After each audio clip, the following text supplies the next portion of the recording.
Yo, yo, yo. Hey, guys, welcome back to the Best Practices Show podcast. My name is Kirk Behrendt, and I'm the host here. And again, like one of the things that we're doing is bringing to the table some of the best thinkers in dentistry. And you're going to see this episode today. I interview a good friend of mine, Dr. Erin Elliott, who is a true up-and-comer in dentistry. She is awesome, and she's a tremendous talent. You'll see that in this podcast. And I asked her before we went live, I'm like, what are we going to cover here? And she's like, I'll just talk to the reality of how to find and keep great people, most specifically at the front desk. And I'm like, that's a great episode. Let's do that. And then she also introduced the idea of how we can do more by doing less. And so you'll see what she means by that. These are all great things. You keep showing up. I promise you on this podcast, we're going to bring great information from great thinkers to make your practice and your life a lot better. So hope you enjoyed the episode. We'll see you soon.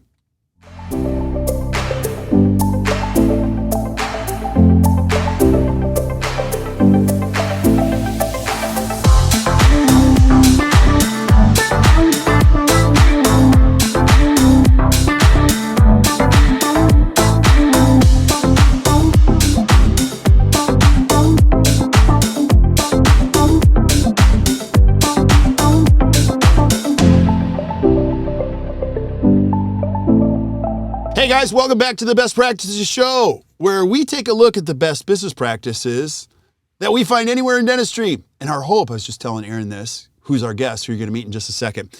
I hope you keep showing up at this podcast. And one thing happens, you just get a little bit better. So today we're going to add a little perspective about how to run a great practice when you think you're losing your mind. And I hope at the end, your life just gets or your practice gets a little bit better. And then we're all good. You know what I mean? So keep showing up. And I'm so excited. And I've got an intriguing title today, which is what everybody's kind of dealing with, is how to find and keep the right people in your office and figure out the puzzle as your practice grows. And then also, Erin introduced the idea of doing more by doing less. I don't know what the heck that means, but we're going to figure that out together. Erin, Dr. Erin Elliott, how the heck are you? Here, can you turn your camera down just a little bit? Yes. So there you go. I am excellent. Excelente. I always love having you on here. Yeah, that's perfect. I am on. Uh-oh. I'm trying to make this stable in a hotel room in Palm Springs. Oh, we feel so bad for you. I know. Yeah. We were at annual planning, and my partner's like, I'm going to take a week off here in February. And then my associate's like, I'm taking 2 weeks off here in February. I'm like, well, we might as well. I look at my assistants, I'm like, we might as well take a week too, but I kept forgetting. Anyways, booked this at the last minute. There you go. There you go. And so it's perfect. That's awesome. Now, I always like our guests to know who we're listening to. And I've been a big fan of yours. You and I have become friends. I've watched you speak on the road. Like you're a huge up and coming star in dentistry. Now, I'm a big fan, but if somebody's new, we got a lot of dental students, younger students, like who the heck is Dr. Erin Elliott? What do you do? Well, I am just like everyone else and just a general dentist up in North Idaho. Graduated Creighton University in 2003, joined my associateship and bought in as a partner, 11 years ago. So I've been at this almost 20 years. Wow. Which is crazy to think.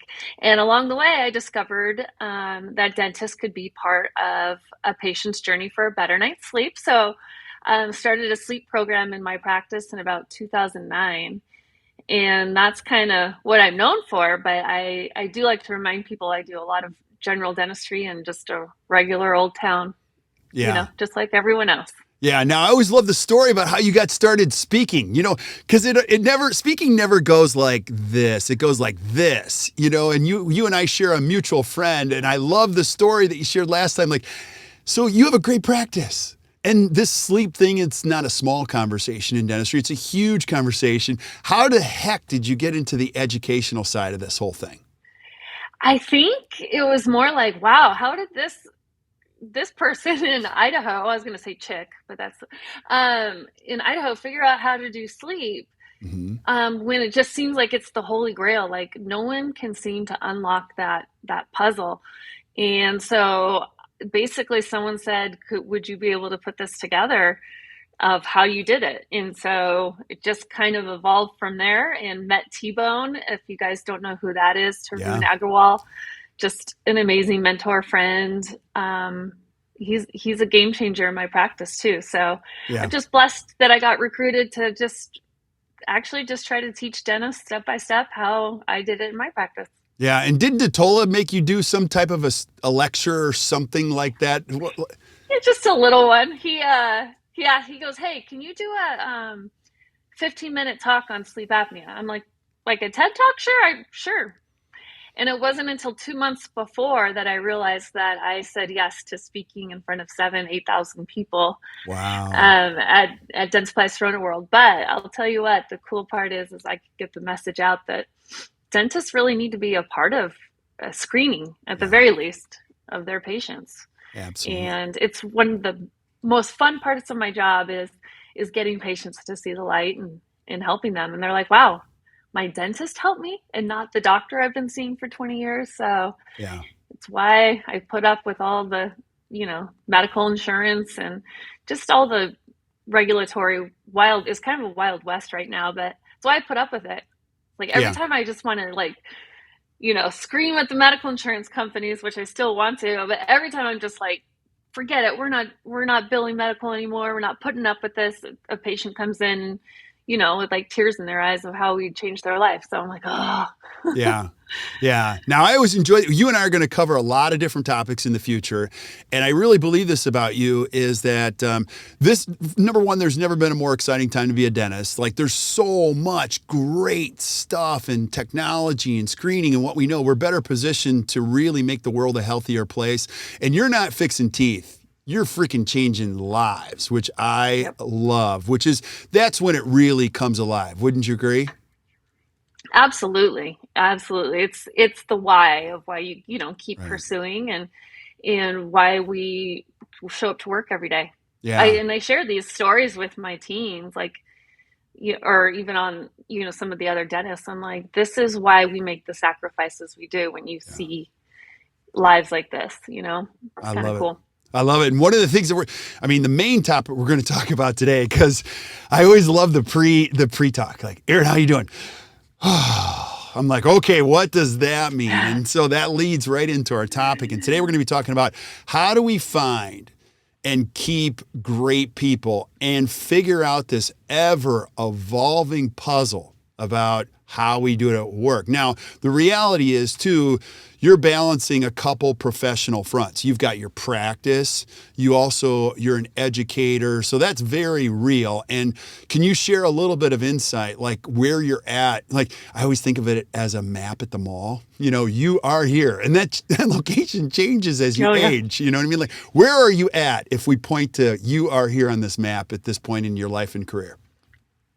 Well, I'm definitely in that middle part, right? So I'm not the big thing that T-Bone taught me is that there's absolutely no way we should be doing the dentistry that we did in dental school Right. only. And so I have completely found what makes me feel good, what I am attracted to in dentistry, and kind of carving out a niche. But aside from sleep, I like to do the surgery stuff, implants, even full arch extractions and implants. I love that stuff. That's awesome. And I don't love cosmetics. I What? absolutely hate doing veneers. I hate Right. it. Now, wait, back up to that. Um, Back up to that, because you're saying something really important. Dentists are listening. That's a moment for you as a dentist that you have to pay attention to, right? Like, you got to pay attention to the things that bring you joy and don't. Like, how important is it to you right now in your career? it that's the beautiful part is my associate loves doing that stuff. So we totally have a division of procedures so that our patients don't have to go outside our four doors, but I don't have to be the expert at everything, and I don't need to be the expert at stuff I don't like doing. Like, I do zero root canals, zero endo. But guess who does do endo?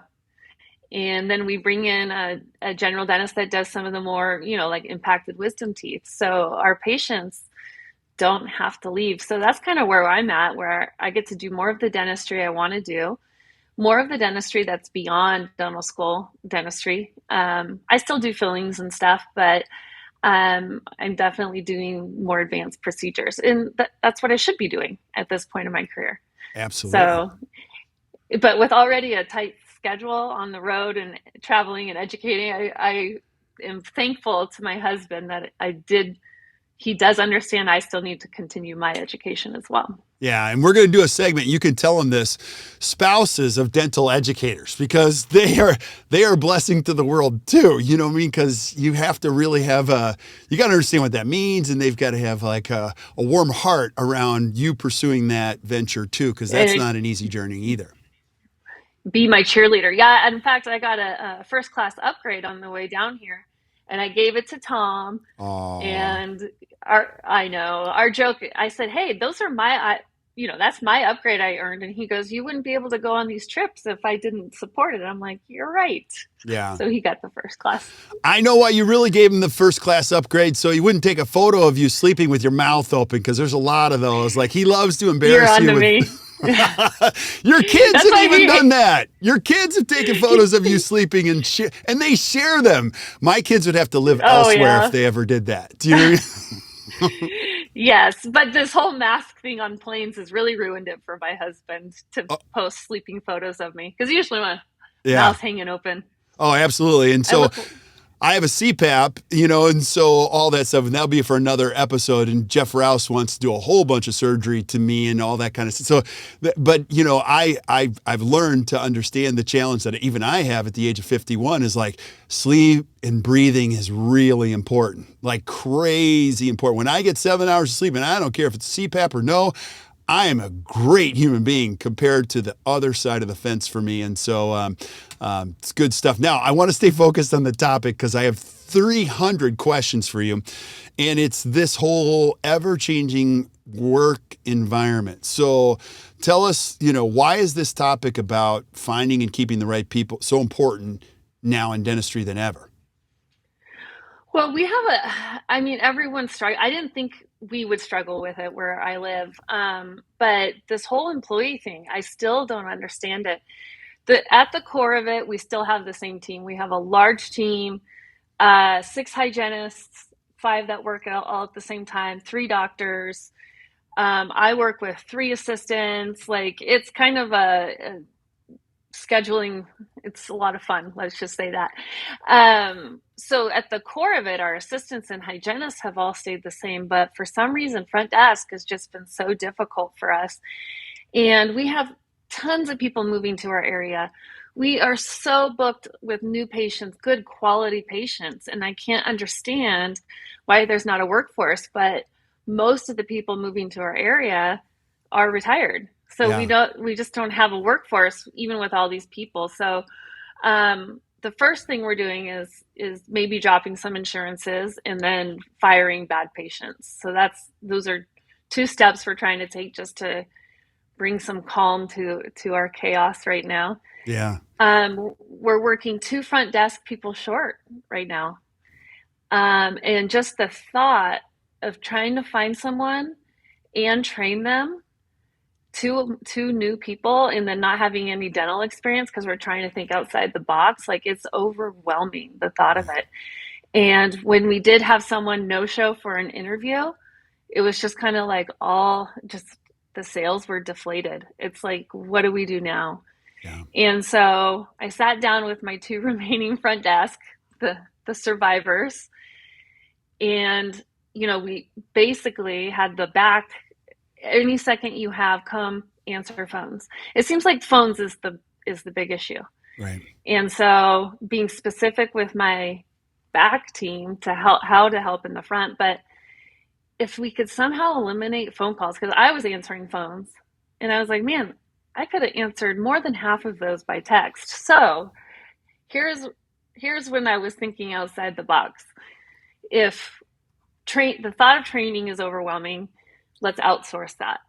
There's got to be like, here's the basics of EagleSoft, here's the basics of dentistry. You're going to sit down in our basement and watch some onboarding videos for 2 days before you even come upstairs. Something to take the training out of the hands of the people that are there. So that's not, because telling someone to click there and then click there, that is like I don't have patience for it. But then the second was the phone calls. And Yeah. so I'm not testing this till next week. Okay. So bear with me. But I found a service where if it rings 3 times and goes unanswered, it sends an automatic text from a phone number that I chose. And it just says, hey, sorry we missed your call. How can we help you? And so we can text with our patient to answer questions and eliminate phone calls. When we're working this short, Yeah. the phone calls are the problem. And so it's like they catch up on voicemails and then call those patients back, and then they're full of voicemails again. So that's kind of where I'm at. I'm trying to think outside the box, just eliminate phone calls, eliminate busy work, and Yeah. let them focus on the patients that are there. So I love it. I I love don't know it. what else to do. Well, we're going to do a follow-up episode like next week and the week after and the week after. And it's going to be like, we're going to call it, how's Erin doing at the front desk with the phones, type of thing. No, but Yes. I think you're really on the right track. Now, we could limit this to the phones, but you would say this for any team member that you care about. And if you're listening as a dentist, you know that everybody's got to be in their sweet spot. It's the thing that they're really good at. And so you have 2 survivors, I love how you've characterized them, at the front desk, and they're really good at something. And if they can spend 80 to 90% of their day doing what they're doing well at, it's amazing. Now, you don't have to go far to other industries have figured this out. When you stay at the Marco Island Marriott, you never call the Marco Island Marriott to make reservations because they know that's a problem.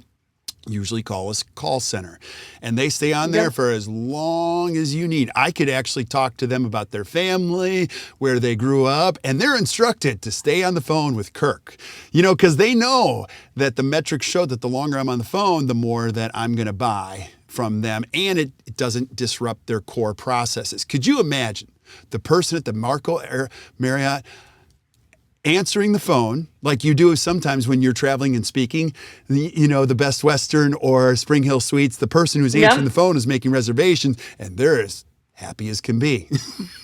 Now I got to go back to this. I want to go back. What's your hypothesis? It's anyone's guess. I don't know. But why do you think that area struggles in your practice and so many other practices? Because it sounds like you've got some stability in the other departments. What's your hypothesis? Yes.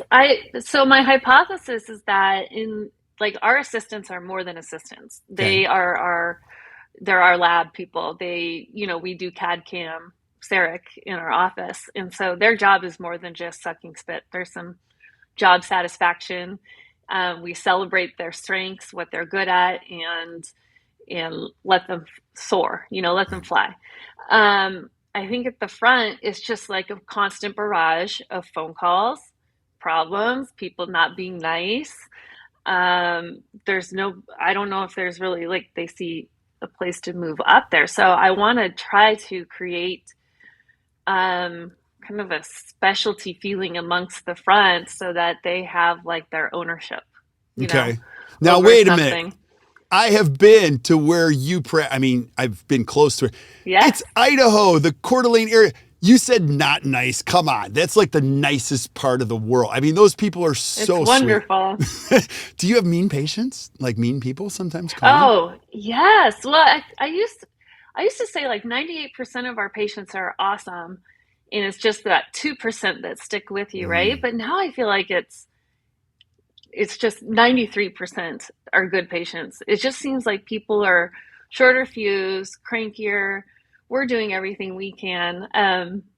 As my friend Mona Patel says, it's ducks on a pond, where you look very graceful and you got it all together on the surface up above, but underneath you're just paddling away. And I feel like that's how we are right now. And I think the phones are a big issue. It just distracts you from, it's just all this little piddly stuff. So I told the back, I was like, if your patient's late, you're calling. If you have time, you're confirming. Take the phone calls away from the front. And so we'll see how my plans work. But I know it takes the personalization away from it by texting. But there's so many things there's so many more appointments I would make if I could just text and not have to call places. Right. So I'm hoping that changes just a little bit, not just in the short term, but helps us in the long term. Yeah, you know what's fun about this is just chatting with you. We don't even need to propose a solution. We're going to add a few of them here, but like this is really what's going on in the world. And if you're listening as a dentist, you've already experienced this at some level somewhere. Now, let me go back to what your treatment plan was, dropping a few insurances and firing a few bad patients. So 93% is pretty high. Now, you've probably done this. You're such a nice person. I can't imagine you firing a patient, but like that's an important process to any evolution of a dentist, right? Because you don't want to be everyone's dentist. So if I'm a young dentist listening, talk to me about how important is it to fire a patient. Do you kick them out? Do you make them feel? No, you don't. How do you do that? We do a dismissal letter. Okay. And I like the way it's worded, but when I say bad patient, it's not just the ones that it's so weird how they might treat the front desk bad. And then when I go talk to them, I'm like, I'm going to stand up for my team. Right. Then they're super nice. Like, it's so annoying. But what I mean by bad patient is more the ones that don't respect our time. No shows, cancel last minute, never confirm. I mean, we give so many confirmation texts, emails, like there's no reason for a no-show. Yeah. And so if someone can't respect our time, then we just say, hey, it looks like, our lines of communication are crossed. Might be best to find a office that better suits your needs. I love schedule. It. And somehow your practice gets better over and over and over again, because you know how this works. They send people just like themselves. They go, I know you're expensive. I got to pay up front. And you go, yes. Like, I don't know how that works, but I just know that it works. And you also know this, your favorite people, they care about the same things that you care about, and they attract other people that care about usually the same things that the two of you care about, right? I have this whole group of old guys that meet for coffee every Wednesday. They're all my guys. And it's just so much fun to, I don't know, our patients become like family. That's awesome. And if someone isn't respecting that, then they don't need to be at our practice. So I love our time's valuable and our patient's time is valuable. And so if you're just going to call when you have an emergency and muck up our schedule for the people that did schedule and take care of their teeth, I just don't, my fuse is getting shorter for that, my tolerance level. Try this. So I have a lot of kids. Do this, Erin, when you take your family out to eat and the waiter comes up or waitress comes up and goes, any allergies? Go, yeah, mean people. Everyone laughs. Like, keep that away from me, because I get hives. I feel terrible, so if you're a young dentist, try that. What I say is to restaurants or to waitresses is I'm like, is there gluten in there? And they're like, oh yeah. I'm like, okay, good. If you could sprinkle some extra on there, that'd be awesome. That's awesome. It confuses them every time. Oh, and they love it. They probably I do love gluten. Yeah. Now, I'm a CE junkie, so forgive me for asking all these questions, because I want to get in the mind of a great dentist on how you think. Like, so you're talking, we're going to do a follow-up episode on the how, but let's go back to the who. So you have 2 remaining survivors and you're a business owner. Tell me how you're thinking about the next who as you figure out the how in your practice. Anything you would tell us, like, or give us, what's your secret? Like, every one of us has got a little bit of a secret in the back pocket, even if it doesn't work all the time.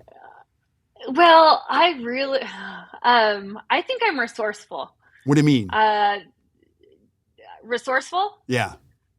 Like, in finding people, do we know someone that knows someone? Like, there's connections in a small town.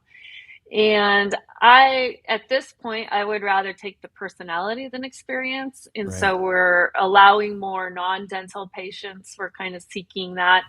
Actually, I changed the wording of the ad to administrative manager. Even though we have an office manager, it would be administrative manager, to try to, using that word manager. It's not a bait and switch, because they would be manager of the front desk team. Yeah. But finding a different demographic of just, young girls are like, oh, dentistry sounds fun. Yeah. I feel like that's the kind of applicants we're getting. And so I want someone that has, kind of more presence and that, I don't know, thinking of it as a career, not just a job or a starting out position. So that's kind of trying to come up with ways to attract different kinds of people, because what we've been doing has not worked. Right. Okay. So again, go back to this. So you said you're dropping like huge pearls here. So this is so cool. This is a huge learning moment as a dentist. You mentioned, so how many years have you been in practice? Almost 20. Almost 20 years. You said I'm looking for somebody that has more personality than, you said experience. Okay. So what's your learning been in that? Like, and that's a really valuable lesson, because you trade one for the other and you go, darn it, I knew it. So what has been your learning in those skills? Like, well, I decided I have low tolerance. I really don't have a lot of patience. So what I learned is that I need someone that doesn't need to be micromanaged, that can be self-taught, is okay with being thrown in the deep end and figuring it out. We don't do a lot of hand holding, and I kind of need you to get it after, like, I'll give you like 3 times, not 20. I realize that's where my weakness is, my weak spot. So I'm going to look for people that you can't train someone how to multitask. You can't train someone how to problem solve. So that's like, you either have it or don't. So at this point, it was daunting to teach dentistry. Mm-hmm. And so if I can outsource that, then I'm willing to look outside of just experience. So I think now we can hire the personality and just know that the dental part will come. But it was overwhelming at the thought of training. And so if I can take that out of the hands and we're good. I'm also using a personnel service, because they've already, you have to pay a little bit more, but I don't care, because my office manager made a good point. She goes, you invest in assistance and technology. It's almost like front desk is just kind of like last thought. Like, we're not investing there. Yeah. And it hit me like, yeah, there's some truth to that. Like, that'll just work themselves out. But, there's so much always on the phone that I feel like we never get caught up on anything else. So I'm just thinking outside the box for who to hire, experience or no experience, hire for personality, outsource the training, eliminate phone calls. So there's some job status. I would be annoyed if I would not have fun if I was on the phone all day. Yeah. It's the interaction with the patients, though, that are there, that are, they really are our family. And how can we chase money of stuff we've already produced? How can, there was just so many things that we're letting go because it's the immediate need. Yeah. Yeah. So anyways, the express services is kind of nice because they've background checked them. They, kind of can fit us with the right personality. So there's different things we're doing. I'm hoping. Yeah. Hoping we're there soon. Oh, you're totally on track, because I'm totally picking up what you're putting down, because I think the lesson here is this: pay attention. You got to be self-aware. You know what I mean? You've heard this, like, to make a mistake is okay, but to repeat it is stupid. That's when you go insane. You're like, I've been here before. I just did the mistake again, and you said the word patience is one of the triggers for you.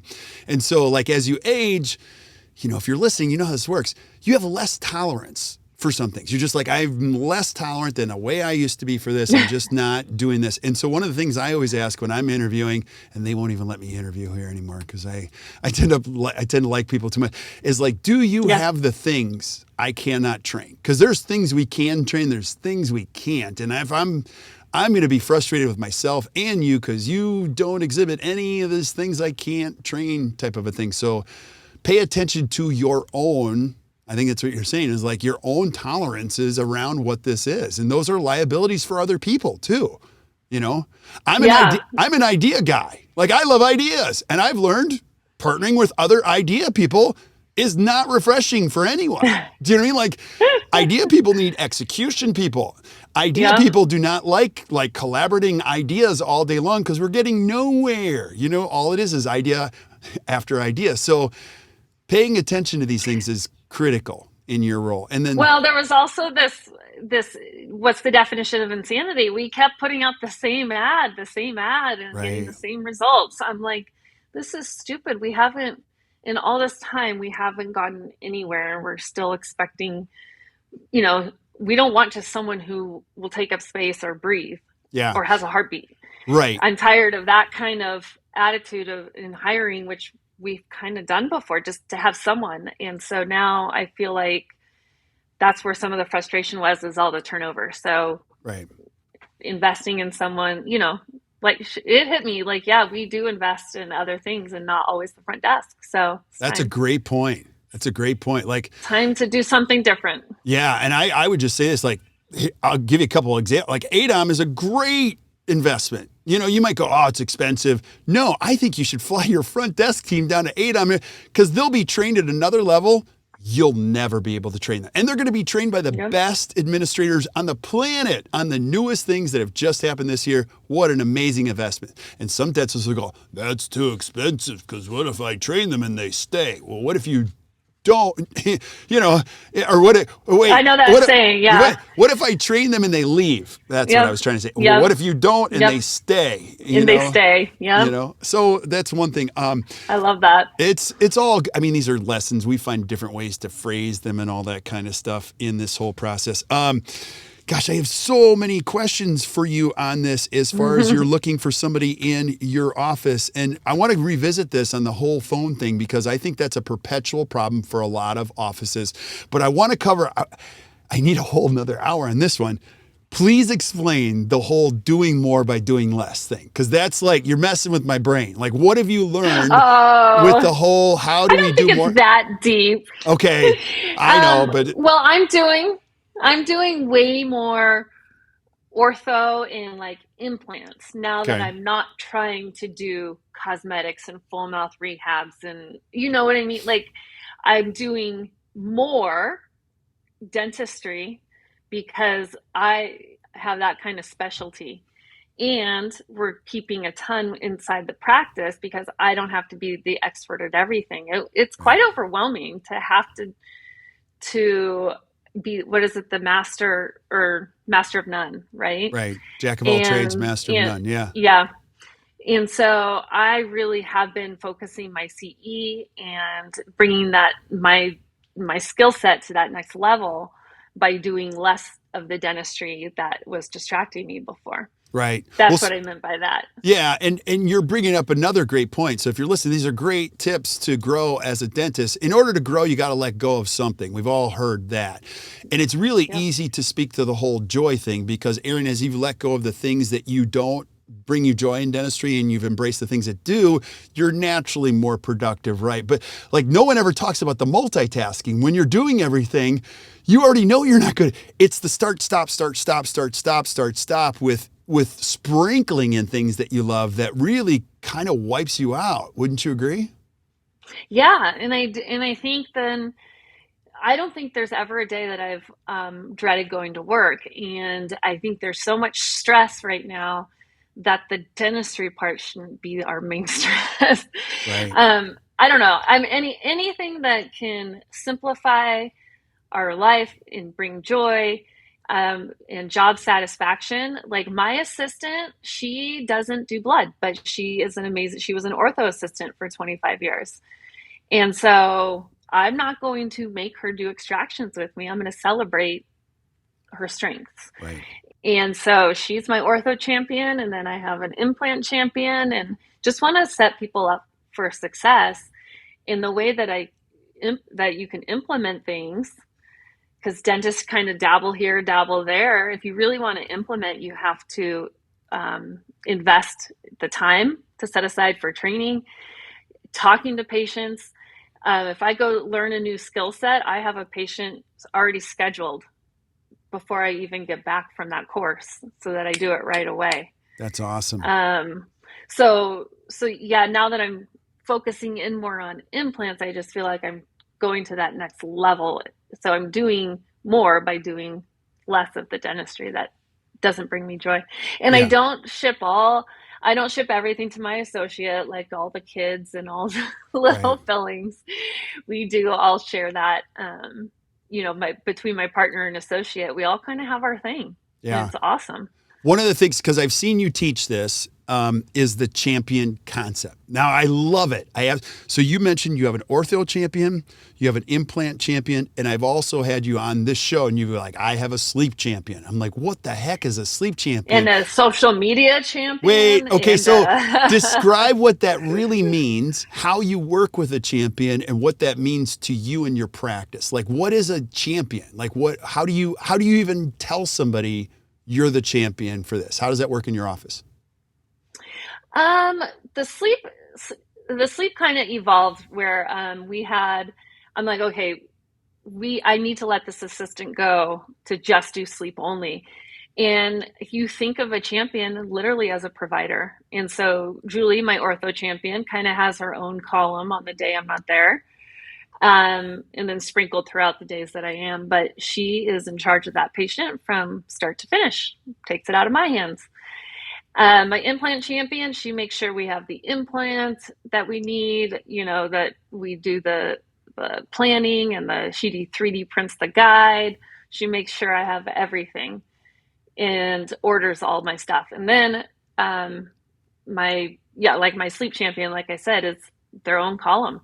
Yeah. And that kind of evolved to a point where I told my partner, I'm like, she needs to be full-time sleep. He goes, oh no, she can still be chairside and sleep. I'm like, So I kind of snuck an extern we had on the payroll. I said, how many more volunteer hours do you have? She goes, I'm almost done. And I was like, I'm going to sneak you on the payroll. Just keep showing up. That's awesome. And so that's when I finally was able. So sleep took off when I had someone that was able to focus on it. Yeah. So that's a huge tip too. Like, these columns aren't yours. You actually, you like thinking of it in terms of the champion owns that column. You're just showing up to aid whatever happens in that. And then, I've heard Kois talk about this, like having the patient partnered the entire time, like they're with somebody from front to back in the appointment. Is that something you guys hold true in your office? Yep. Julie gets all the gifts, right, for doing the ortho, not me. But she bonds with the patient. She knows where we're at in treatment. And, if I'm overseeing all these employees and all these patients and all these complicated cases, like that's too much. So I'm all about delegation. Yeah. And having trusted people that I know will get the job done, that I'm not micromanaging. Oh, I love it. I absolutely love it. So told you I'm not a good micromanager. Hey, the cool thing I love, there's so many things I appreciate about you. Number one, you're super fun. You really always bring great education. You inspire a lot of people, and you're also really honest. Like, you're not one of those people who's like, oh, I have the perfect practice and watch what I do. No, you're a straight shooter. It is, you're going to get, what you see is what you get. And that's always been true about you. And I have no doubt, like, you're going to influence so many people's lives in this whole process. And I have so many other subjects we're going to cover in other podcasts. But any last thoughts you have on, like, finding and keeping the right people, and the idea, and you can see how these concepts go together, of doing more by doing less? Yeah. And here's my last thought is, if you are dreading going to work, if you're unhappy, or you just can't seem to get out of this cycle of, for example, for me, it's front desk, then do something different. Right. Do something different. Find the things that do bring you joy, tailor that, and let go. Like, pass over the reins. You don't have to be perfect at everything. So it's okay to let go of some things, or admit that you can't be perfect at everything. Yeah. And I'd go a step further, say it's okay to suck at something. Like, even when we first started doing anything, like, we would bring in experts and they go, no, start crapping at anything. Like, just start. And we share a good mutual friend, our great Dr. Mark Murphy, and he always reminds me, Kirk, you can't swim by watching a video. Got to jump in. And I'm like, well, but I can't float. And he's like, doesn't matter. You got to get going, so it's awesome. That's the thing. Just, make it happen. It's one of my hashtag, make it happen. I love it. Don't just sit and complain. Do something about it. Yeah. Now, I know you and your husband are enjoying some time away from dentistry, so I'm going to let you go, because this podcast could go on for a while, but I want people to know what you're up to. You are involved with T-Bone and Sully, and you guys do some awesome things. I want you to talk about that. And then I'm just going to say this. If you're a study club director and you have not had Erin speak to what are you thinking. Like you got to bring her in. So how do I find more about what you're doing? Follow you? How do I get involved in what you're up to? Well, 3d-dentist.com. I teach under the 3D dentist umbrella, and we're really basically T-Bone's thing is cutting through all of the BS and simplifying and implementation. Implementation is the key. So he does a practice management one that was awesome. We now have overdentures, conscious sedation, all on 4 digital workflow, 3D printing, a implant placement continuum on live patient. You actually place implants on patients. So there's a little bit of everything, but I am the sleep implementation. We're taking that on the road, California next week, and then Tampa. And then the other thing that 3D Dentist does that's real special is has the retreat. Mm-hmm. And if you can stay there, stay there. It's just an awesome opportunity to be around people that love dentistry. Unique education experience for sure.